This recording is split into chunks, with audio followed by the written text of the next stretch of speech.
અને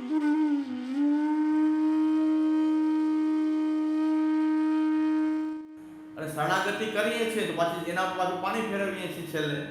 આખી જિંદગી શરણાગતિ ભગવાનની કરી, સેવા ઠાકોરજીની કરી, આખી જિંદગી ભગવત નામ લીધું, ભગવત સેવા કરીને પછી પાછા એમ કહે કે મારા બ્રાહ્મણી ન કરીએ તો ઉદ્ધાર નહીં થાય, તો પાછું આખી જિંદગીનું પાણી પડ્યું હતા ત્યાં ત્યાં.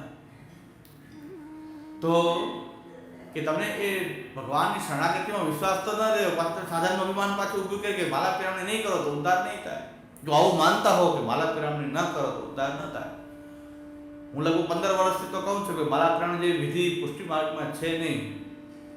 10-15 વર્ષથી મને પણ જ્ઞાન થયું ત્યારથી હું કહું છું. મેં જોયા પછી 10-12 વર્ષ 15 વર્ષથી મને એવું લાગ્યું છે કે પુષ્ટિ માર્ગમાં માલા પિરામણી તો ક્યાંય છે નહીં, ગ્રંથોમાં ક્યાંય દેખાતી નથી. અને આપણે બધાને કીધું પણ છે કે કોઈ સિદ્ધ કરી દો કે માલા પિરામણી પુષ્ટિ માર્ગમાં છે, ગ્રંથોમાં છે, શાસ્ત્રોમાં છે. તો ઘણા મહારાષ્ટ્રીઓ સામે ચેલેન્જ કરી છે કે શાસ્ત્રોક્ત છે માલા પિરામણી, અમે સિદ્ધ કરી દઈશું. સિદ્ધ કરી દઈશું ક્યારે? સિદ્ધ કરી દઈશું તો હજુ 15 વર્ષ તો થઈ ગયા, હજી કઈ કોઈ બધાએ પૂછ્યું કે આપ બતાવી દો, ચાલો કયા શાસ્ત્રમાં કઈ જગ્યાએ, તો કે એ યોગ્ય સમય આવશે તો બતાવો. યોગ્ય સમય ક્યારે આવશે? તો આ તો 9 મણ તેલ આવે ને રાધા નાચે નહીં, 9 મણ તેલ લાવો તો નાચે. પણ 9 મણ તેલ ક્યારે આવે ને ક્યારે રાધા નાચે છે? ક્યારે શાસ્ત્રોમાં છે તો બતાવી દે ને. આ ગ્રંથમાં લખેલું છે, ગ્રંથ ખોલીને બતાવી દે. આ જગ્યાએ છે, વાત પૂરી એટલી જ વાત. આટલા 25 વર્ષથી તમે બોલી રહ્યા છો છે, પણ એટલું તમે જાણી લો કે છે. જેતપુરમાં શિબિર કરીને પણ મહારાષ્ટ્રે કહી દીધું કે છે માલા પિરામણી શાસ્ત્રોક્ત છે. તો બધા જિજ્ઞાસા થઈ ગઈ. જેતપુરમાં શિબિર કરી હતી મહારાષ્ટ્રે કે માલા પિરામણી તો છે. તો વૈષ્ણવની જિજ્ઞાસા થઈ, પૂછ્યું કે તો ક્યાં છે બતાવી દો. કે હવે કે શિબિરનો સમય પૂરો થઈ ગયો છે. એ ક્યારેક આજનો સમય તો પૂરો થઈ ગયો છે, ટાઈમ પૂરો થઈ ગયો છે. અત્યારે તો પણ બહુ ગહન વિષય છે, ગૂઢ વિષય છે, શાસ્ત્રનો વિષય છે. તો બીજે દિવસે પાછો જવાબ તો આવ્યો નહીં. ક્યાં શાસ્ત્રમાં? એ અત્યારે નહીં કહું, યોગ્ય સમયે પંડિતોની સભા થશે, શાસ્ત્રાર્થ થશે ત્યારે કે, અત્યારે નહીં કહું. તો આપણે બેઠા મૂર્ખા છે ને, પણ તમને બેઠા બીજા મૂર્ખા છે, પંડિતોને કહેશો આ તો તોય વૈષ્ણવ તાલી પાડતા હતા. મેં કીધું મૂર્ખા કે છે તમને, તોય તાલી પાડો છો? હા, આવી દશા. એટલે પછી આ બાજુમાં કેરાડી ગામ છે, ત્યાં જઈને પાંચ પ્રવચન કર્યું, શાસ્ત્રોક્ત છે, પંડિતોની સભામાં સિદ્ધ કરી દઈશું. કેરાડીના વૈષ્ણવ તાલી પાડો. પણ મેં કીધું તમને બધાને મૂર્ખ કહે છે, તમે નહીં સમજી શકો, પંડિતો સમજી શકે. પણ માલા પિરામણી છે અને શાસ્ત્રોક્ત છે, પણ ક્યારે સિદ્ધ કરી દેશો તમે? કઈ જગ્યાએ, ક્યારે? ચાલો પછી એમણે પ્રવચન બીજું મૂક્યું YouTube પર, માલા પિરામણી શાસ્ત્રોક્ત છે, પાછું મૂક્યું. આટલું જ બોલે છે શાસ્ત્રોક્ત છે, પણ શાસ્ત્રમાં ક્યાં છે એ નહીં કહું. તો આ શું છે માથાકૂટ કે સમજાતી નથી મને તો. અને પાછું સ્વીકાર શું કરે છે કે માલા પિરામણીથી ઉદ્ધાર થાય છે કે પ્રાપ્તિ થાય છે એવું કઈ છે જ નહીં. તો વાત એ તો અમે કઈ ઉદ્ધાર થતો કે ઉદ્ધાર થાય છે કે ભગવત પ્રાપ્તિ થાય છે એવું તો સાવ એ મહારાષ્ટ્રી પણ એમ બોલેલા કે એ ટાઢાપોરના ગપ્પા છે કે માલા પિરામણીથી કોઈને પ્રાપ્તિ થાય. પણ એ જ અમે કહી રહ્યા છીએ, પ્રાપ્તિ ન થતી તો કરાવો શું કામ?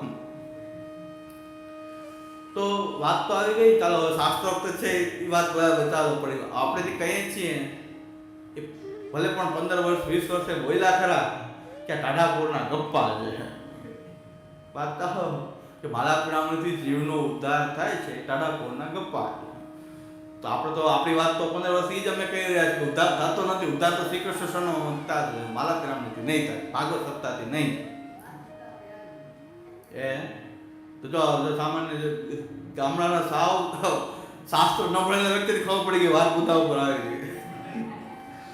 તો હવે સાવ સામાન્ય હવે તમે એમ કહેશો કે તમે ન સમજાય. કેમ ન સમજાય? તમને સિદ્ધાંત કેમ ન સમજાય? સમજાય જાય, બહુ સરળ વાત છે. બુદ્ધિ ધ્રાજ ચલાવી તો સમજાય જાય. અને મેં તો બીજો પ્રયોગ કરવાનું વૈષ્ણવને કીધું કે માલા પિરામણીની અંદર 1 રૂપિયો પણ ભેટ ન કરો તો વર્ષ દિવસમાં બધા મહારાષ્ટ્ર એમ કહેશે કે આ સિદ્ધાંત છે જ નહીં. બધા વૈષ્ણવ નક્કી કરે, વર્ષ દિવસ નક્કી કરો, ટેક્સ હોલિડે હોય ને કે અમુક ટાઈમ સુધી ટેક્સ નહીં લેવાય. હું કે વધારે નહીં 5-6 મહિના પ્રયોગ કરો કે માલા પ્રેરણાનો 1 રૂપિયો ભેટ કરતા નથી. એમને પધારો તો ધરીને ચરણસ્પર્શમાં ધરીને માલા પ્રેરણાની વખતે તો એક પ્રકારની ભેટ અમે કરતા નથી. એવું 6 મહિના જે નક્કી કરે સૌરાષ્ટ્ર આખું, તો બધા મહારાષ્ટ્ર કે માલા પ્રેરણાની જરૂર જ નથી. પેટ્રોલ ભાડા માથું પડે, પેટ્રોલ ડીઝલ ખર્ચ ન નીકળે, બધા કે માલા પ્રેરણા કરવાની જ નહીં. હા, મફતની માલા પ્રેરણાની કંઈક કરવાની જ નહીં. તો તકલીફ શું છે? આ પૈસાની વાત છે, આમાં ધર્મની વાત નથી. માલા પ્રેરણાને પ્રોત્સાહન આપવામાં કોઈ ધર્મ નથી, પૈસાનો સવાલ છે. પૈસા મળે છે એ સવાલ છે, એ સ્પષ્ટ વાત છે. પ્રયોગ કરી લ્યો, 1 રૂપિયો ભેટ ન કરો તો એમ કે માલા પ્રેરણાની છે. 6 મહિના કદાચ બહુ ખેંચે તો 6 મહિનામાં કહે છે કે આપણે બંધ કરવા શું ખોટે ખોટું માલા પ્રેરણા કરવી. એક બીજી વાત એ છે કે હમણાં બીજા એક મહારાષ્ટ્રી જે છે એ અમારા ભત્રીજા જ થાય છે, એણે પણ માલા પ્રેરણાની એક ક્લિપ મૂકી છે અત્યારે યુટ્યુબમાં. વાપી વાળા મહારાષ્ટ્રી છે, વાપીથી. એણે શું કીધું કે માલા પ્રેરણાની મયરા પછી થાય એ અંધશ્રદ્ધા છે. એ આપણે એ જ કહીએ છીએ કે મયરા પછી કરવાની શું જરૂર છે? માલા પ્રેરણાની મયરા પછી કરવી એ તો અંધશ્રદ્ધા છે. તો અંધશ્રદ્ધામાંથી આપણે બધા બહાર આવવું જોઈએ. પણ માલા પ્રેરણાની કરવી તો ખરી, રોજ કરવી, જ્યારે ઈચ્છા થાય ત્યારે કરવી. એ વાત વધારે કે જ્યારે ઈચ્છા થાય ત્યારે કરવાની. એ વાત મને કઈ વાંધો નથી, કરતો હોય તો કોઈ ઉદ્ધાર માટે ન કરતો હોય, રોજ કરતો હોય તો આપણે શું વાંધો. પણ એ સિદ્ધાંત તો પણ સિદ્ધાંત તો નથી. કીર્તન કરવું ને બધાને વેસ્ટર્ન બોલાવવા, પ્રસાદ દેવડાવવા, કંઠી વાંચવી, કાંઈ વાંધો નહીં. મહિના પછી જ કરવી તો એ મહારાષ્ટ્ર પણ બોલ્યા કે મહિના પછી તો અંધશ્રદ્ધા છે, આવું કંઈ કરવાની જરૂર નથી, રોજ કરો.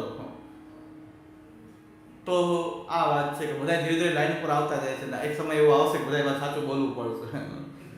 ખોટું ખોટું બોલીને પણ 50%, 60%, 70% કરતા કરતા ક્યારેક સાચું સાવ બોલી જશે એવો મને વિશ્વાસ છે. ક્યારેક સાચું બોલવું પડશે, કારણ કે 70% તો આવી ગઈ વાત પાછી. અને હું જ્યારે 15 વર્ષથી બોલું છું કે આનો એક મગજ ફરી ગયા, બધા મહારાષ્ટ્રી ખોટા, એક જ સાચા નહીં. ખોટા કોઈ હું સાચું નથી, આ ખોટા નથી. તો તમે નક્કી કરી લો કે ગ્રંથ શું કહે છે. કે માલા પ્રેરણા મહાપ્રભુજી લખી, ગુસાઈનજીએ, હરિરાયજી, પુરુષોત્તમજી કે માલા પ્રેરણાનો ઉલ્લેખ કર્યો, એ વિધિ બતાવી કે આ રીતે કરવું તો જીવનો ઉદ્ધાર થશે, એ જોઈ લો. હું સાચો કે ખોટો એ કાંઈ નક્કી કર્યું, આપણે કંઈ સાચા થવું નથી. પણ તમે નક્કી કરો ને શું છે આ. હવે આ 15 વર્ષ પછી અમારા જુનાગઢમાં પણ એક સૌથી વયોવૃદ્ધ, સૌથી મોટી સૌથી સૃષ્ટિવાળા મહારાષ્ટ્રી પણ નક્કી કર્યું કે માલા પ્રેરણા કરવાની જરૂર નથી અને માલા પ્રેરણા અમે જાશું નહીં. તો મને આ છે કે આ સબસ્ટેશનમાંથી પાવર બંધ થાય તો બહુ સારી વાત છે ને. તો મેં કીધું હું હવે મને વિશ્વાસ થઈ ગયો કે હું તો ખોટો નથી. બધા બોલવા માંડ્યા છે પણ ધીરે ધીરે આવે છે. કોઈ 60%, 70%. પણ જુનાગઢમાં જે સૌથી મોટા ગણાય ઉંમરમાં, વયોવૃદ્ધ, અને એમણે પણ કીધું કે માલા પ્રેરણા માટે કોઈ અમને મળવું નહીં, માલા પ્રેરણા નિત્ય અમે સ્વીકારતા નથી. તો વાત તો હું તો સારી વાત છે. તો હું શું ખોટું કહેતો હતો? હું તો એના દીકરા જેવડો છું. તો હું શું ખોટું કહેતો હતો એમાં? છતાં બધા આની બુદ્ધિ ફરી ગઈ. હવા મોટા માણસ, એને ખબર ન પડે, આને ખબર પડે, મને ખબર ન પડે, પણ ગ્રંથમાં મને કંઈ દેખાતું નથી. એટલે હું કહું છું, જિજ્ઞાસાથી પૂછું છું, બાળકને જેમ પૂછું છું કે તમે બતાવો, મોટા છો તો બતાવો. અને આજે મહારાષ્ટ્રી શાસ્ત્રોક્ત છે તેને હું પૂછું છું તો બતાવો તો ખરા ક્યાં છે.